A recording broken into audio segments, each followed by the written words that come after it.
One.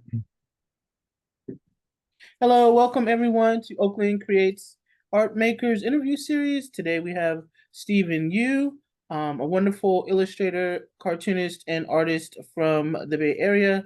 And I've known you for quite a bit of time online and just recently met you back at the Peninsula Library Comic Fest, which Mhm. was awesome. So I'm going to share my screen a little bit and then have you introduce yourself. Um, Can you see the slides? yep, there we go. Ooh, those are Perfect. nice So just slides. this is just a short bio that I grabbed off online, but let us Mhm. know who you are in your own words and what you do. Yeah, I was a storyboard artist in LA for a little bit, and but then COVID and my dad's passing happened, and I was like, okay, well, I need to figure out what I really want to pursue, and I went the path of telling my own stories and creating my own illustrations as an independent artist. And right now I am creating a graphic novel series called Joan. It's loosely inspired by Joan of Arc. She's resurrected from the dead, given infinite ammo to seek revenge. It's medieval fantasy meets Western. It was pictured as the images as just imagine knights on horseback with cowboy hats and a sheriff's badge. That's the world that Joan lives in. Nice, nice. And so I did pull a few images. I remember Okay. when you started issue number one. Can you talk a little bit about your art style? Because I feel like we sort of I really resonate with your work because I feel like we both use traditional media in a way Mm, that you typically don't see in comic books and graphic novels. So kind of mhm. talk a little bit about this art and why you chose to use ink and I think you use watercolor washes as well. Yeah, I use a lot of ink. I use watercolor, but I've actually started to prefer to use acrylic gouache. Nice. Um, it's just that the matte effect is a lot better than gouache. It doesn't have the weird plastic shininess that acrylic has, even though that's fine. But for my work, I try to avoid that. It's kind of like gloss when it doesn't need to be there. Um, like in print. And actually, for the Joan comics, I know this is blasphemous for a lot of comic book artists out there, but it was created digitally Mm, because when I do sequential stories, they take a while, and I wanted to speed it up. But it's not like I press the button and the comic just happened. I still approach my digital painting, my digital illustrations, like I approach my traditional work because I've noticed that some people who are really, really good at illustration digitally, when they do the traditional stuff, it looks like a different art. yeah. But I want my digital stuff and my traditional stuff to look like, it's the same thing. So hence the heavy use of like blacks, just to like I love ink.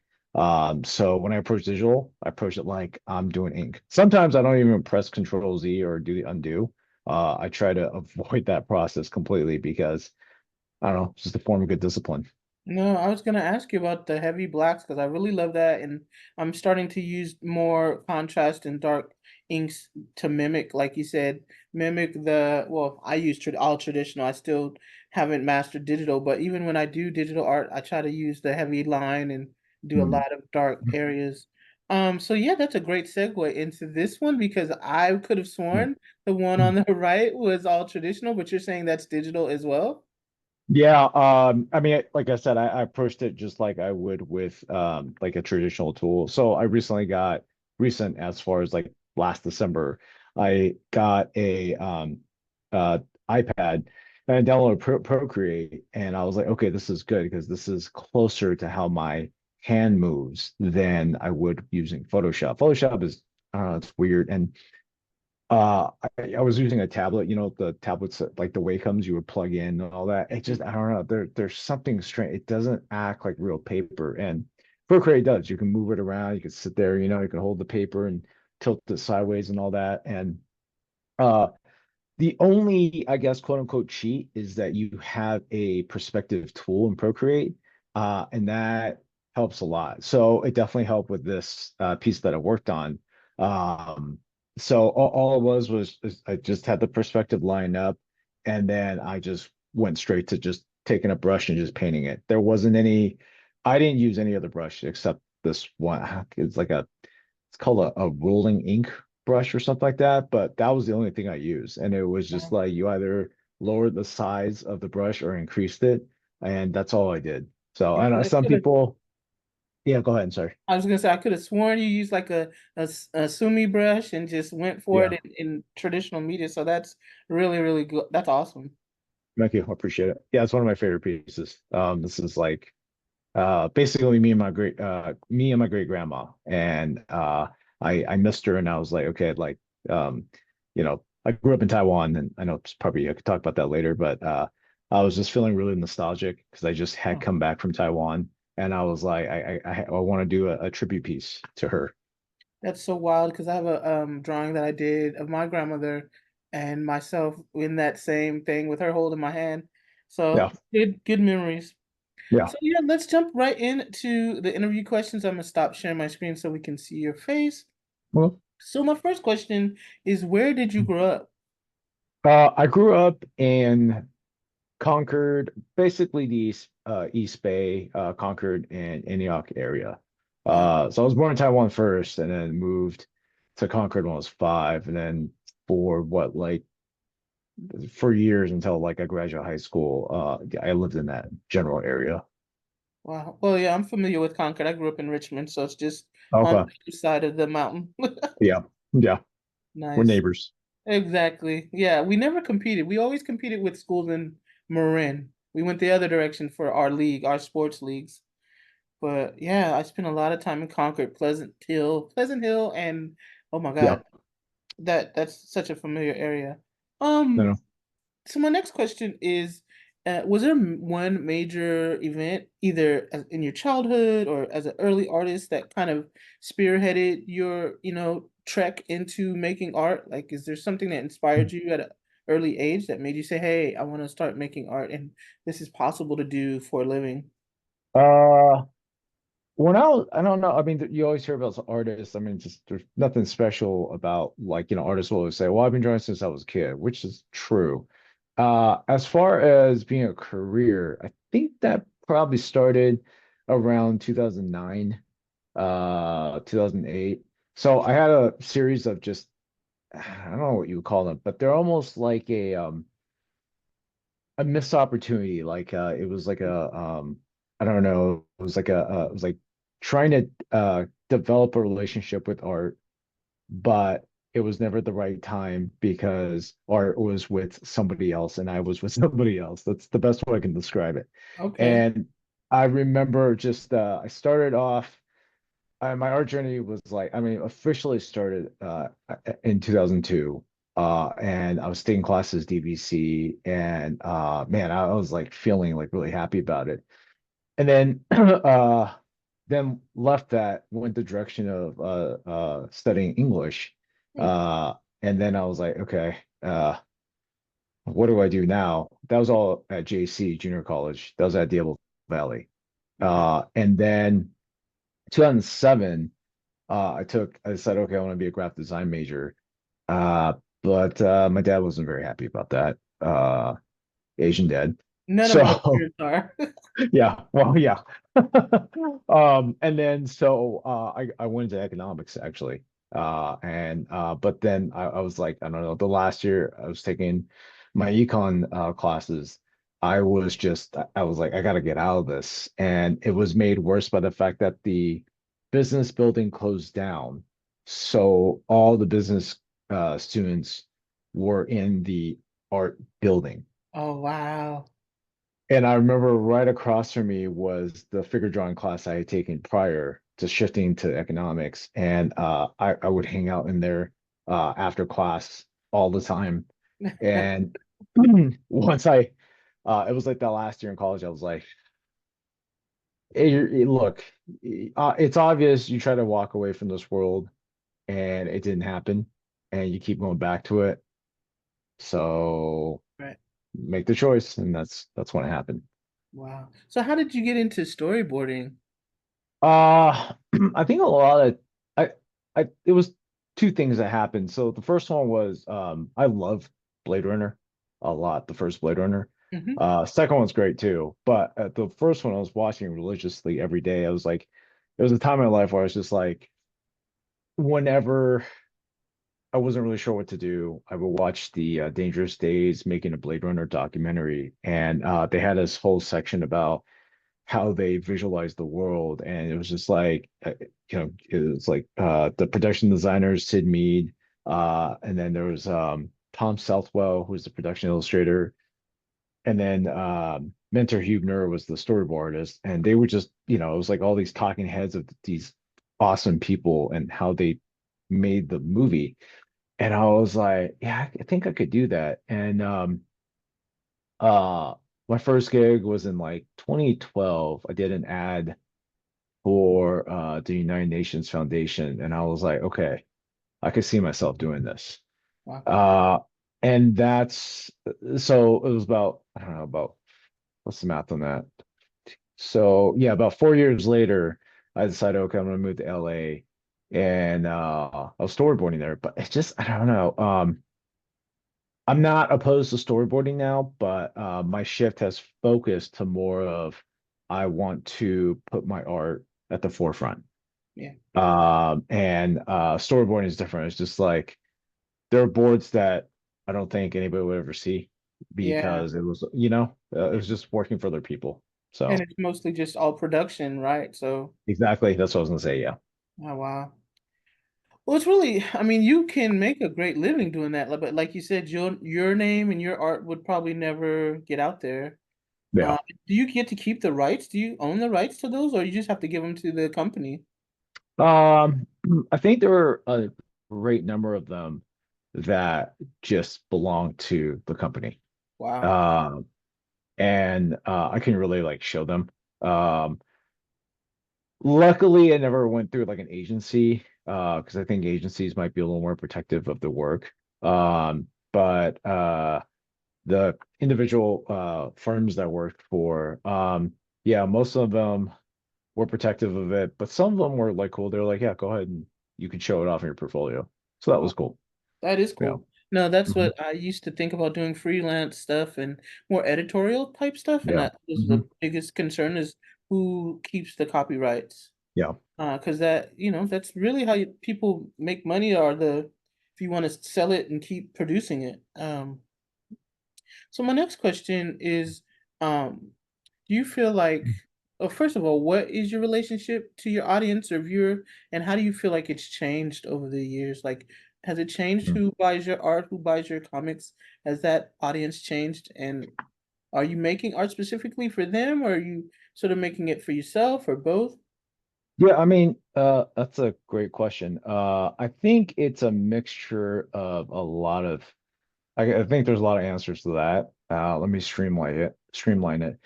I think that the way I always uh, approached it was that you work off of inspiration. That's what we are as artists. It's like, okay, I'm inspired.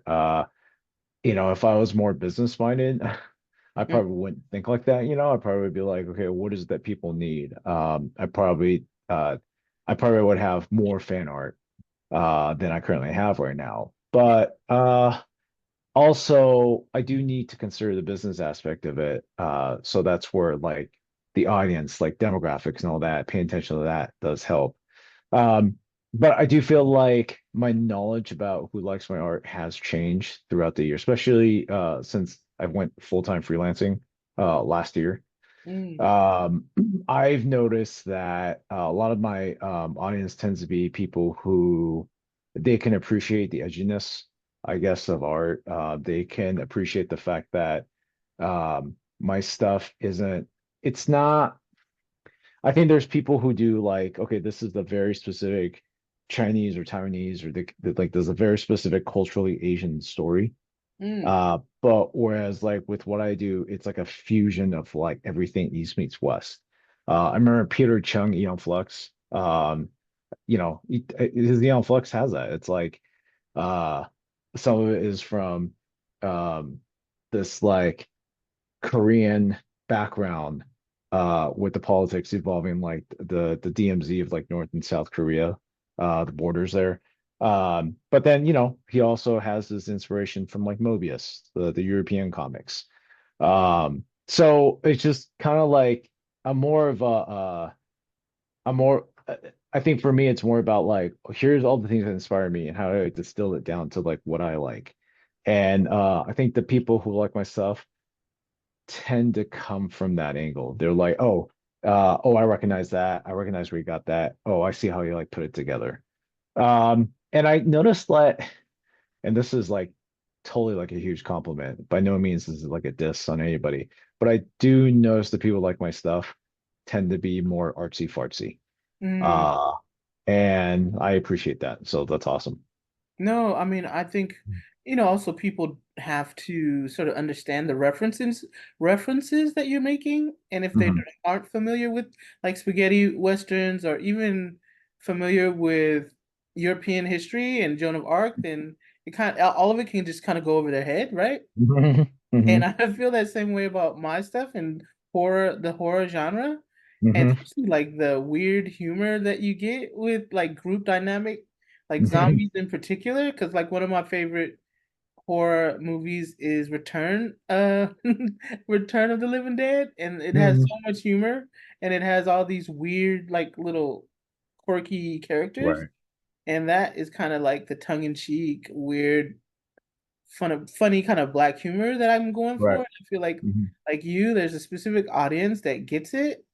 Yeah. And when I first started, I think the zombie thing was so huge and it's kind of died down, especially now that The Walking Dead is over, that series on TV. Um, And so it's only people who are kind of diehard horror movie fans that are like, oh, okay, I'm gonna pick up this thing that's a zombie, you know? So I yeah, think the same that's thing is awesome. true.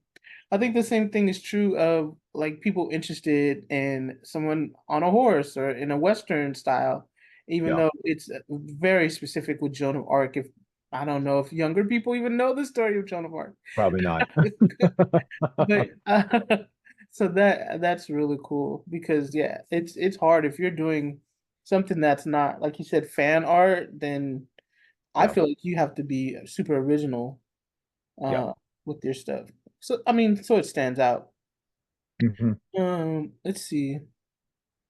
So is there one thing that you think that we as a society or even yourself on a daily basis, which you changed or something that we sort of implemented during COVID or the pandemic that you think we maybe should continue to do? Good question. Uh, I do like the fact that people are more aware of the fact that more than anything now, we all need to rely on each other. Mm, And that there is this ecology of creativity and that it's not something to be taken lightly. I noticed that it was something that was easily dismissed for like a long time. I felt like 2019 was like the period before the blackout, which is so hilarious because I was thinking, well, I mean, not completely funny. People died from it, but I'm just saying from the point of view of like Blade Runner 2 was like, there was a blackout and all of a sudden like society like, like had its resurgence again. And in that like resurgence, I felt like artists are trying to understand that, man, this is tough. This is like really, really tough. And we could talk about money all day, but if we're just venting out in the air, like no one's really listening. So I feel like people are doing more now than ever. Like it was drinking draws, but now I don't know. I feel like there's something else going on. Like people are actually like one artist is talking to another artist. They're talking about doing these shows. They're talking about the reason why they're doing it. It just I don't know. It's like if the mainstream crowd isn't picking it up, I feel like we definitely are. Meaning that if we're doing art now, we see it more of a holistic practice. right? We're seeing it as like, yes, it can be about money, but also, wow, when I'm shut in, I can't go out, I'm going insane. What do I have? I have my art. I can express that frustration.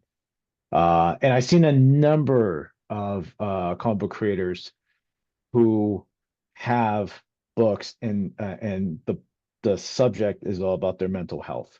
And I really love that. I love the fact that that was what people are using to express themselves. Yeah.